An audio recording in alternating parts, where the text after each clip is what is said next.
Well, a very happy Friday, everyone, and welcome to Ozarks First Fast and Local. This is the Ozarks First newscast where we're online. We bring you news, headlines, stories, weather, the things you and your neighbors will be talking about, and we do it in a matter of minutes. And happy Veterans Day, everyone. Kind of celebrating Veterans Weekend over here. Now, I do want to tell you about your forecast if you're heading out tonight, possibly going to that Friday night football game. Our first and 10 game of the week will be Joplin at Nixa. Kickoff about 48 degrees, so it will be chilly. You're going to want to bundle up, and by the finish of it, 43 degrees, but it will be dry. It's better than it was a couple weeks ago, so dry and cold. We can handle that. Now, if you have plans for Veterans Day or you're getting out tomorrow, we're going to be dry. We need rain. We're not going to get it. Temperature-wise, it's going to be about average. By noon, about 56 degrees, and by 4 p.m., about 60 degrees. We're going to take a look at your longer range forecast coming up here in just a second.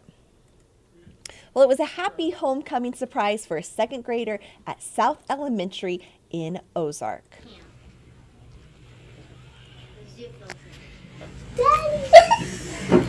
The kiddos were patiently awaiting for their guest reader to arrive when in walked specialist James Wall. He was still in his uniform and straight from a 20-hour flight from Africa. He went to the school to see his son, second grader, Jax. Jax, who we're told is very talkative normally, was speechless by the surprise.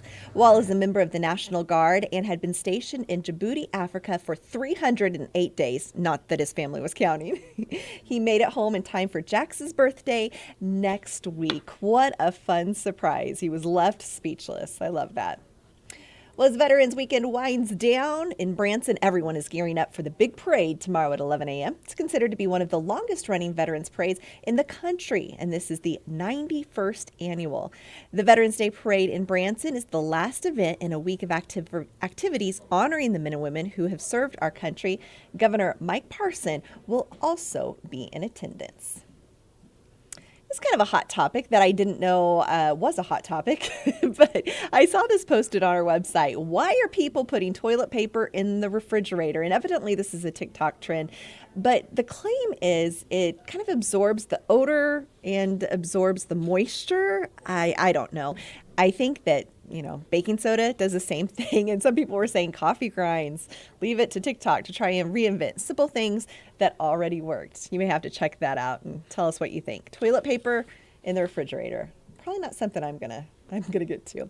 Now, I do want to tell you about this story. We've had a bit of a weather whiplash here lately, but it doesn't even compare to this day in history. It was November 11th, 1911, that Springfield set both a record high and a record low on the same day. This was the only time in history, recorded history, that we've done that. It was about 112 years ago. Yeah, the record high was 80 degrees. We reached that by 2 in the afternoon, stayed there through the 3 o'clock hour. Winds shift and dropped to 13 degrees by midnight. A record high and a record low. That is hard to imagine. By the next morning, they woke up to 9 degrees. You don't have the TV to tell you what's going to happen. Your phone's not in your pocket. 80 degrees one afternoon, record high, 9 degrees the next day.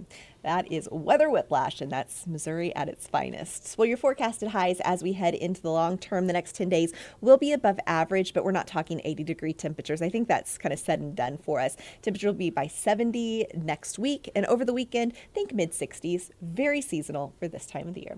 Well, thanks for joining us. We hope you have a wonderful and safe weekend. You can catch our newscast tonight. We've got 5, 6, and 10 on Color 10, and 6:30 and 9 on Fox 49.